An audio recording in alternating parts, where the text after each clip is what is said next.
దాదాపు 500 మంది బీఆర్ఎస్ పార్టీలో జాయిన్ అవుతున్నారంట కేటీఆర్ సమక్షంలో. సో, ఎందుకు కడియం శ్రీహరి దగ్గర ఉండలేకపోతా ఉన్నారు? అసలేం జరుగుతుంది? అదే కాంగ్రెస్ పార్టీ కోసం వర్క్ చేసిన వారే ఈరోజు మా బీఆర్ఎస్ పార్టీలోకి జయడానికి వస్తున్నారు. కడియం శ్రీహరి ఒంటెత్తి పోకడ ప్లస్ నియంతృత్వ పాలన. ఆయన ఇప్పుడు మేము ఆయన గెలుపు కోసం చాలా కృషి చేశాం. ఆయన అంటే బీఆర్ఎస్ పార్టీ ఉన్నాడు కాబట్టి అప్పుడు ఆయన గెలుపు కోసం కృషి చేశాం. ఈ రోజు నాడు బీఆర్ఎస్ పార్టీలో గెలిచి కాంగ్రెస్ పార్టీలోకి ఈ నక్క తెలివితేటలతో పోయి మా గన్పూర్ పరువు తీశాడు. మేము తెలంగాణ పురిటిగడ్డ లెక్క మాకు గన్పూర్ ఏంటంటే కంచుకోట, బీఆర్ఎస్ కంచుకోట. అలాంటి దగ్గర మేము చాలా కష్టపడి మేము గెలిపించాము. గెలిపిస్తే ఆయన నక్క తెలివితేటలతోని కాంగ్రెస్ పార్టీకి పోయి ఎక్కడ అధికారం ఉంటే అక్కడ పోవడం ఆయన ఫస్ట్ నుంచి అలవాటు. ఆయనకు ఏంటంటే అధికారం ముఖ్యం. ఆయనకు తెలంగాణ కోసం ఒక గింత కూడా శ్రమపడలే. ఆయన తెలంగాణ ఉద్యమం అప్పుడు ఆయన జైలు పంపిన వ్యక్తుల్లో మేమొకరం. ఆయన ఈరోజు మా పార్టీలోకి వచ్చినప్పుడు కూడా మేము చాలా బాధపడ్డాం. ఎందుకు తీసుకున్నారా బీఆర్ఎస్ పార్టీలోకి ఇతన్ని అని చెప్పి. కాకపోతే అభివృద్ధి కోసం అన్నందుకు తీసుకున్నారంటే సరేలే ఆయన ఏమైనా అవసరం పడతాడు అనుకున్నాం. కానీ ప్రతిసారి ఇదే తెలివితోని గన్పూర్ ప్రజలు చాలా విసిగిపోయారు.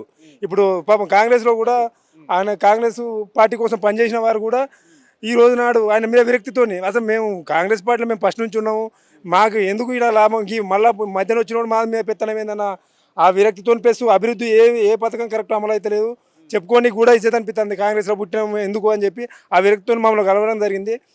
మా సమక్షం మేము అందరం కలిపి పార్టీలో జాయిన్ చేసుకోనికి ఇక్కడ కేటీఆర్ సమక్షంలో జాయిన్ అవుతా అంటే ఇక్కడ తీసుకురావడం జరిగింది.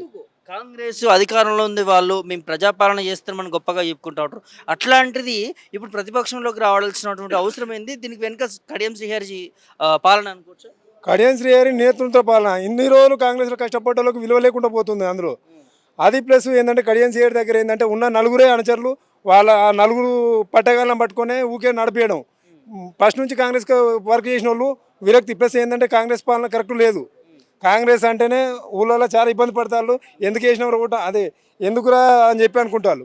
అలాంటి పాలన నుంచి ఇక ఈ బై ఎలక్షన్లు వస్తే కడియం శ్రీహరికి బుద్ధి చెప్పాలని చెప్పి ముందే జాయిన్ అవుతున్నారు. ఖచ్చితంగా వస్తాయన్న ఆలోచనతోనే ఉన్నాం.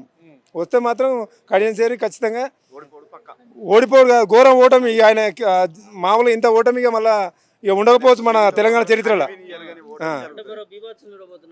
ఖచ్చితంగా కాదే, మీరేమో ఓడిపోతారు అంటున్నారు, బై ఎలక్షన్లు వస్తున్నాయి అంటున్నారు. ఒకవైపు నుంచి కడియం శ్రీహరి మంత్రి పదవికి వెళ్తాడు, మంత్రి పదవి రాబోతున్నది అని చెప్పి ఇంకో సైడ్ మాట్లాడుతున్నారు. ఆయనకు మంత్రి పదవి వస్తే ఏమున్నది ఆయన ఆయన ఆయన బిడ్డ కోసం ఆయన కోసం తప్పితే మా అభివృద్ధి ఉన్నది. 800 కోట్లు అంటాడు, ఇది అంటాడు. రాష్ట్రంలో పెన్షన్లు ఇవ్వడానికి వాటికి వీటికే పైసలు లేవు. మా గన్పూర్ 800 కోట్లు అంటాడు. మున్సిపాలిటీ చేసింది బీఆర్ఎస్ గవర్నమెంట్ ఉన్నప్పుడే అది శాంక్షన్ అయింది. హాస్పిటల్ 100 బెడెడ్ హాస్పిటల్ కూడా బీఆర్ఎస్ గవర్నమెంటే. అవన్నిటిని నేనే చేసిన నేనే చెప్పుకున్నా అని చెప్పి అంతా గ్లోబల్ ప్రచారం చేస్తాను. ఇంతకుముందు కడియం శ్రీహరి కొంత విలువ ఉండేది.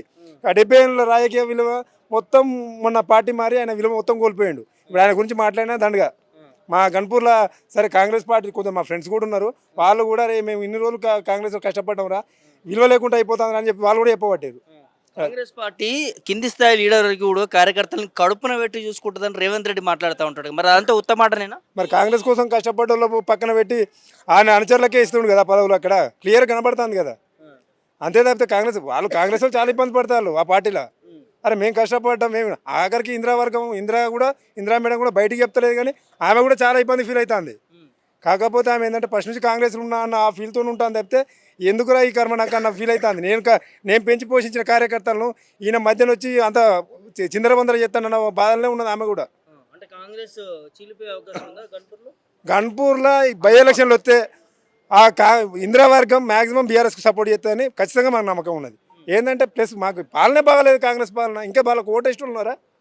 అదే కాంగ్రెస్లో సీనియర్లే అంటారు. అమ్మ చెప్పుకొని తిరుగుదామంటే ఇచ్చేపోతుందిరా. ఈ 800 కోట్లని డబ్బా కొట్టుకుంటే ఏడున్నది ఇంతకు 800 కోట్లు. 100 బెడెడ్ హాస్పిటల్ కేసీఆర్ హయాంలో వచ్చిందేనే, మున్సిపాలిటీ కేసీఆర్ హయాంలో అయినా. ఈయన వచ్చి మామూలుగా అయిపోయింది మందిపల్లికి అదే ముందు వచ్చి మంగళారతి పెట్టినట్టున్నది. కాదు బాబా, ఇప్పుడు ప్రధాన ప్రతిపక్షం బీఆర్ఎస్ పార్టీ ఉందని వస్తున్నారు. ఇంకో విధంగా బీజేపీ కూడా ఉంది. ఎందుకు బీజేపీ అయినా ముచ్చడం మా దగ్గర మొన్న 3000 ఓట్లు వచ్చినాయి. ఈసారి 1500 ఓట్లు కష్టం. 1500 ఓట్లతో కష్టం లేదా. మొత్తం బీఆర్ఎస్ అక్కడ. ఎట్లా మరి ఈ చేరిక తర్వాత ఎట్లా ఉంటుంది స్టేషన్ కన్పూర్ మొత్తం? చాలా వరకు మామూలుగా ఏంటంటే అలా ఉన్నాం, ఇన్ని రోజులు మేము ఉన్నాం కాంగ్రెస్లో అని చెప్పుకుంటోళ్ళు కూడా పార్టీ మారితే ఇప్పుడు ఎట్లా అన్న ఆ ఫీల్లో ఉన్నారు తప్పితే పార్టీ మారాల కాంగ్రెస్లో ఉన్నాం, కాంగ్రెస్ పార్టీ ఫస్ట్ నుంచి మా తాతల నుంచి ఉన్నాం అన్న ఫీల్లో ఉన్నారు తప్పితే పార్టీ పరంగా పాలన పరంగా ఎవరు మెచ్చట్లేదు కాంగ్రెస్ పార్టీని.